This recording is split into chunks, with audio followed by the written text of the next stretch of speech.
Cosmo films BOPP exports करने वाली देश की सबसे बड़ी कंपनी है। साथ ही थर्मल लैमिनेशन फिल्म्स मैन्युफैक्चरिंग में पूरी दुनिया में टॉप पर है। तो बहुत ही स्ट्रॉन्ग यहाँ पर प्रोस्पेक्ट्स दिखते हैं। कंपनी काफ़ी अच्छा कर रही है ऑलरेडी और इनफैक्ट इनकी फिल्म्स 80 से ज़्यादा देशों को अपने प्रोडक्ट्स एक्सपोर्ट भी करती है। फिलहाल सेक्टर का कैसे इम्पैक्ट दिखेगा डोमेस्टिकली, इंटरनेशनली?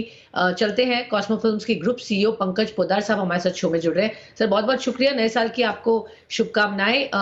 कैसा लग रहा है सर 2022 साल? क्या उम्मीद रखें पहले से बेहतर और कहाँ से ग्रोथ ज़्यादा आपको उम्मीद लग रही आएगी सर? 2022 हमें एक अच्छा साल दिख रहा है। उससे कई सारे रीजन हैं। एक तो जी। हमारा पोर्टफोलियो काफी वाइड स्प्रेड हो गया है। हमारी पैकेजिंग सेल्स 40% रह गई है। हमने लेबल्स एक बहुत अच्छा पोर्टफोलियो क्रिएट कर लिया है, इंडस्ट्रियल क्रिएट कर लिया है। और हम एक्सपोर्ट्स को कंटिन्यूसली ग्रो कर रहे हैं। लास्ट ईयर एक्सपोर्ट जो 40% था, इस ईयर ऑलरेडी 50% पहले 6 महीने में एक्सपोर्ट्स हुआ है। हम ऑलरेडी लेबल्स में वर्ल्ड की सेकंड लार्जेस्ट कंपनी बन गए हैं बीओपीपी में, और इंडस्ट्रियल फिल्म में भी हम वर्ल्ड की लार्जेस्ट कंपनी बन गए हैं। तो जितने भी स्पेशलिटी सेगमेंट्स हैं, कॉस्मोस में बहुत अच्छे से ग्रोथ कर रहा है। और आने वाले समय में भी हम यही ग्रोथ ट्रैक पे रहने वाले हैं। नेक्स्ट ईयर हमारी स्पेशलिटी पॉलिएस्टर फिल्म भी आ रही है। और इसके अलावा जो हमने नए बिजनेस स्टार्ट किए थे, हमारा जो स्पेशलिटी केमिकल बिजनेस था, जिसमें मास्टर बैच और टेक्सटाइल केमिकल दोनों में मंथ ऑन मंथ ग्रोथ हो रही है। एडहेसिव का बिजनेस हम अगले साल में शुरू करने वाले हैं, साल के शुरू में। सिमिलरली हमने जो जिगली पेट केयर का बिजनेस स्टार्ट किया था सितंबर मंथ में, ऑलरेडी तीसरे महीने में, हमारे इस महीने में हम 20 लाख की पहले रिटेल स्टोर से सेल्स क्लॉक कर रहे हैं। तो हमारे सारे बिजनेस में हम देख रहे हैं कि काफी अच्छी ग्रोथ है, और हम 2022 को एक स्ट्रॉन्ग ईयर मान रहे हैं कॉस्मो फिल्म्स के लिए। ओके, ओके, बिल्कुल सर, सारे लिवर्स भी उसी डायरेक्शन में पॉइंट आउट कर रहे हैं, बट कंसर्न्स अगर हम देखें कुछ जो दिक्कतें आ सकती हैं, जो चैलेंजेस इस सेक्टर को दिख सकते हैं पर्टिकुलरली, वो क्या होंगे और आप उसको कैसे मैनेज करेंगे या उसके लिए कैसी तैयारी कर रहे हैं? एक तरफ रॉ मटेरियल कॉस्ट पीछे बढ़ रहा था, वो काफी अभी कम हुआ है पिछले 1 डेढ़ महीने जी, में। और वो कॉन्टिन्यूसली कम आता जा रहा है। तो रॉ मटेरियल कॉस्ट हमें नहीं लगता है कि चैलेंज होगा। इनफैक्ट ये जो ओमिक्रॉन की वेव चली है, इससे रॉ मटेरियल और प्रेशर में आ सकता है अगले कुछ महीनों तक। अ, दूसरी तरफ डिमांड बहुत अच्छी ग्रोथ हो रही है, अलग अलग सेगमेंट्स में डिमांड की ग्रोथ हो रही है। अगले साल इंडिया में बीओपीपी की 3 नई लाइनें आनी हैं, लेकिन वो भी हमें नहीं लगता कि बहुत ज्यादा इफेक्ट करेगा, क्योंकि एक तरफ डिमांड की ग्रोथ इंडिया में भी 10% से भी ज्यादा है, और ग्लोबली भी 6 से 7% की ग्रोथ है। तो ये कोई खास कैपेसिटी एक्सपेंशन नहीं है। इसके अलावा कॉस्मो क्योंकि बहुत ज्यादा फोकस्ड है स्पेशलिटी फिल्म्स पे, तो हमारे को लगता है कि इतना बड़ा चैलेंज नहीं रहेगा नेक्स्ट ईयर में। और हमारे लिए जो दूसरा टारगेट है कि हम अपने नए बिजनेसेस को फास्ट ग्रो करें, तो इसलिए हमने जिगली बिजनेस में अगले साल काफी सारे नए स्टोर्स ओपन करने का किया है। हम अपना डिजिटल प्लेटफॉर्म काफी स्ट्रॉन्ग कर रहे हैं। तो जिगली में हम एक digital first omni channel business बहुत अच्छा हमारा क्रिएट हो रहा है। सिमिलरली कॉस्मो स्पेशलिटी केमिकल भी हम नेक्स्ट ईयर मान के चल रहे हैं कि हमारा, हमने इस साल भी, लास्ट ईयर में बिजनेस शुरू किया था, हमने पिछले साल से इस साल में ऑलमोस्ट 4 टाइम्स वो बिजनेस, 4 to 5 टाइम्स ग्रो किया है। और नेक्स्ट ईयर भी हम सोच रहे हैं कि 3 to 4 टाइम्स हमारा कॉस्मो स्पेशलिटी केमिकल्स भी ग्रो होना चाहिए रेवेन्यू टर्म्स में। ये 3 टू 4 टाइम्स यहाँ पर ग्रोथ देखनी चाहिए स्पेशलिटी बिज़नेस में। सर, स्पेशलिटी जैसा हम जानते हैं एक हाई मार्जिन बिज़नेस है, तो मैं ये जानना चाहूँगी कि स्पेशलिटी अगर यहाँ से बढ़ती है, जो आप बता ही रहे हैं, तो मार्जिन्स पर उसका क्या असर दिखेगा और मार्जिन की बैंड अगले 2-3 सालों में कहाँ तक जा सकती है as you are growing sir? Speciality में सबसे अच्छी चीज क्या होती है कि मार्जिन्स काफी स्टेबल होते हैं, अनलाइक कमोडिटी जो डिमांड सप्लाई से शिफ्ट होते हैं। पिछला साल वैसे कमोडिटी मार्जिन्स के लिए भी काफी अच्छा था, जहां पे कमोडिटी मार्जिन्स 24-25% के पास आ रहे थे। स्पेशलिटी का सबसे बड़ा बेनिफिट ये है कि हमारी प्रॉफिटेबिलिटी ज्यादा से ज्यादा स्टेबल हो जाती है, ग्रोथ की तरफ चलती रहती है। उसमें ऊपर नीचे कम हो जाता है या काफी कम हो जाता है वो। तो on on an average speciality में मार्जिन्स कमोडिटी से बेटर हैं। और हमारा स्पेशलिटी जो लास्ट ईयर तक 50% था, हमने इस साल पहले 2 क्वार्टर्स में ऑलरेडी उसको 62% के आसपास हम ले आए थे। हमारा Q3 खासकर दिसंबर मंथ स्पेशलिटी के लिए बहुत अच्छा जा रहा है। और काफी ऑर्डर बुक हमारी स्ट्रांग होती जा रही है, नए कस्टमर से हमारे अप्रूवल्स होते जा रहे हैं। और मैंने श्रोताओं को पहले भी कहा था कि हम मार्च 23 तक 80% अपनी सेल्स का हम स्पेशलिटी सेल्स में शिफ्ट कर देंगे, जिससे कि कमोडिटी के प्राइसेस हमारे को ना के बराबर इम्पैक्ट करेंगे आने वाले समय में। Okay, wonderful. तो ये तो बात हुई आपके स्पेशलिटी बिजनेस और उसके प्रोस्पेक्ट्स की सर।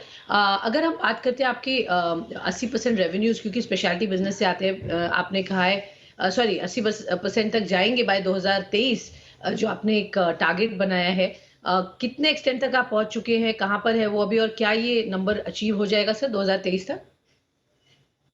ये डेफिनेटली अचीव होगा। इनफैक्ट हमने पास्ट में कहा था कि ये मार्च 24 तक का हमारा टारगेट था, क्योंकि हमारी ग्रोथ बहुत अच्छी हो रही है, कॉस्मो की टीम बहुत अच्छा काम कर रही है, कस्टमर्स हमारे प्रोडक्ट की रिसेप्शन बहुत अच्छी ले रहे हैं, हमारी क्वालिटी बहुत स्ट्रांग है, हमारी रिसर्च एंड डेवलपमेंट बहुत स्ट्रांग है। आज हमारे पास करीब 35 रिसर्च साइंटिस्ट हैं कॉस्मो में। तो ओवरऑल कस्टमर्स अप्रिशिएट कर रहे हैं जो कॉस्मो का एफर्ट है, और हमें लगता है कि मार्च 23 तक डेफिनेटली 80% का नंबर टोटल सेल्स का वॉल्यूम टर्म्स में अचीव कर पाएंगे। फैंटास्टिक। तो आप अपनी गाइडेंस पर बरकरार है। कंपनी ने ये भी कहा है सर कि आप कॉस्ट रैशनलाइजेशन पर फोकस करेंगे। 30 करोड़ से 40 करोड़ रुपए पर एनम का आपका जो टारगेट है, will you increase your target sir for next year, जिस तरह से आपका काम इस पर हो रहा है? देखिए, हमने एक्चुअली कॉस्ट रैशनलाइजेशन से भी ज्यादा फोकस किया था सस्टेनेबिलिटी पे। सस्टेनेबिलिटी में हमने करीब 20 डिफरेंट प्रोजेक्ट्स किए थे। ऑलरेडी इस साल में करीब 40 करोड़ की सेविंग आ गई है, और नेक्स्ट ईयर भी हमारे को एक बहुत मेजर सेविंग आनी है। हमने अभी कैप्टिव स्कीम में करीब 100 करोड़ का एक प्रोजेक्ट लगा रहे हैं, जिसमें हम विंड और सोलर का हाइब्रिड लगा रहे हैं, जिससे कि हमारी पावर कॉस्ट आने वाले समय में और कम होगी, और हम कार्बन फुटप्रिंट भी अपना काफी कम करेंगे। तो जो हमारा बरूदा प्लांट है, जहां हम हमारे आने वाले टाइम में करीब करीब 30% पावर सस्टेनेबल सोल्यूशन से आएगी। हमारे बाकी प्लांट्स में भी यही टारगेट है कि हम विंड और सोलर जो रिन्यूएबल सोर्सेज हैं, हम वहां से ज्यादा पावर जनरेट करें। सिमिलरली हमने अपनी वेस्टेजेस प्लांट्स में कम करी, उनकी रिसाइकलिंग बढ़ाई। हमने अपने ट्रक्स जो जाते थे, हमने ज्यादा से ज्यादा माल कंसोलिडेट करना चाहा। हमने जो माल पे पैकेजिंग लगती है, हमने कस्टमर से बात करके उसे मिनिमाइज किया। तो हमने सस्टेनेबिलिटी के बहुत सारे प्रोजेक्ट्स किए, जिससे ना सिर्फ कार्बन फुटप्रिंट कम हुआ, बट करीब करीब हमें 40 करोड़ का कॉस्ट एडवांटेज आया। लेकिन दूसरी तरफ इस साल काफी सारी कॉस्ट में इन्फ्लेशन था, जो कि हमने देखा, बिकॉज रॉ मटेरियल बढ़ गए थे, पैकिंग मटेरियल बढ़ गया था, फ्रेट कॉस्ट बढ़ गया था। तो कुछ हद तक हम उन इंक्रीजेस को कम कर पाए ये सारे प्रोजेक्ट्स करके।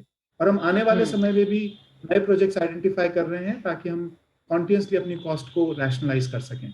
ओके, तो cost rationalisation programme continues sir, और वहाँ पर फोकस है।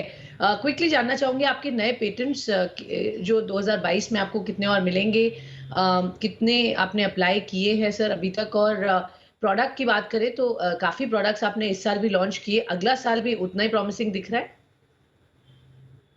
हमने इस साल करीब 6 पेटेंट्स अप्लाई किए हैं, जिसमें से पहला पेटेंट का अप्रूवल हमारे को प्रिलिमिनरी लेवल का आ गया है। नॉर्मली पेटेंट अप्रूवल प्रोसेस में टाइम लगता है, और वो पेटेंट हम सिर्फ इंडिया में नहीं बल्कि मल्टीपल कंट्रीज में उसको अप्लाई कर हमने किया हुआ है। अगले साल अगेन हमारा टारगेट रहेगा कि हम 6 से ज्यादा पेटेंट्स अप्लाई करें। हमने इस साल में एक्चुअली बहुत सारे प्रोडक्ट्स लॉन्च किए हैं। हमने अपने टेक्सटाइल केमिकल में विद इन अ ईयर करीब 40 नए प्रोडक्ट्स लॉन्च किए हैं, जिसमें से एटलीस्ट 4 या 5 मार्केट के लिए काफी इनोवेटिव प्रोडक्ट्स हैं, और कस्टमर्स को काफी पसंद आ रहे हैं।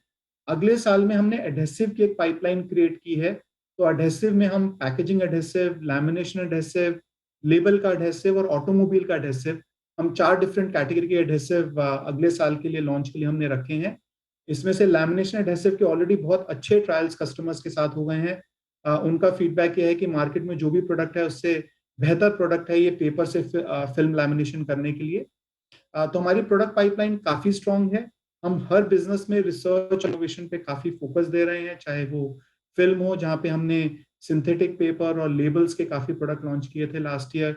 हमने सस्टेनेबल सॉल्यूशंस के काफी प्रोडक्ट्स लास्ट ईयर लॉन्च किए थे। तो हमारी पाइपलाइन स्ट्रांग है, और इसका पूरा क्रेडिट हमारी रिसर्च एंड डेवलपमेंट टीम पे जाती है। और हमने पिछले सालों में करीब 30-40 करोड़ हमने R&D में बकायदा इन्वेस्ट भी किया है, हमने पूरी एक बिल्डिंग डेडिकेट कर दिया रिसर्च डेवलपमेंट के लिए, और जी सर। ओके। काफी सारे इक्विपमेंट हमने पिछले सालों में अपने रिसर्च लैब में हुँ। लगाए हैं। अ, बिल्कुल आर-एन-डी पर कंटीन्यूअस फोकस है और आपने जो बताया वो हमने देखा। बट सर कैपेक्स और एक्सपेंशन प्लान्स को लेकर अब कंपनी के क्या ओवरऑल 22 में प्लान्स रहेंगे? अगर मैं आपने कहा था आप एक एडहेसिव प्लांट भी शुरू करने वाले हैं, उस पर क्या अपडेट है? और इंक्रीज़ करेंगे आप कैपेसिटी फ़िल्म बिज़नेस की कितनी बढ़ चुकी है और आगे क्या स्कोप है सर? तो हम करीब 50% वॉल्यूम एक्सपेंशन करने वाले हैं, जिसमें से एक लाइन हमारी नेक्स्ट ईयर आ रही है और नेक्स्ट लाइन हमारी 24-25 में आएगी। तो दोनों प्लांट्स के बाद करीब हमारी सेल्स 50% ग्रो होगी। तो इस साल जो हमारा कैपेक्स है रफली 275 करोड़ के आसपास रहेगा, और नेक्स्ट ईयर हम एज्यूम कर रहे हैं कि करीब 100 करोड़ का कैपेक्स रहेगा। नेक्स्ट ईयर में एक तो हमारा पॉलिएस्टर लाइन का बचा हुआ कैपेक्स होगा। इसके अलावा हम एक नए लोकेशन पे अपनी सारी केमिकल फैसिलिटी को कंसोलिडेट कर रहे हैं, तो उसमें करीब 85 करोड़ का कैपेक्स आएगा, जिसमें हम करीब अपनी केमिकल की वॉल्यूम 6 टाइम्स कर लेंगे। तो हमारी जो मेजर एक्सपेंशन हैं वो फिल्म में है और केमिकल में है। इसके साथ साथ जिगली में हम बहुत सारे नए स्टोर्स खोलेंगे, हम अपना डिजिटल प्लेटफॉर्म को स्ट्रॉन्ग करेंगे, हम काफी सारे वैन को लॉन्च करेंगे। उन सबको मिलाते हुए हम मान के चलें कि हमारे फिल्म और केमिकल में नेक्स्ट ईयर करीब 100 करोड़ का कैपेक्स है, और जिगली बिजनेस में करीब करीब 50-60 करोड़ का कैपेक्स हम नेक्स्ट ईयर में एस्टिमेट कर रहे हैं।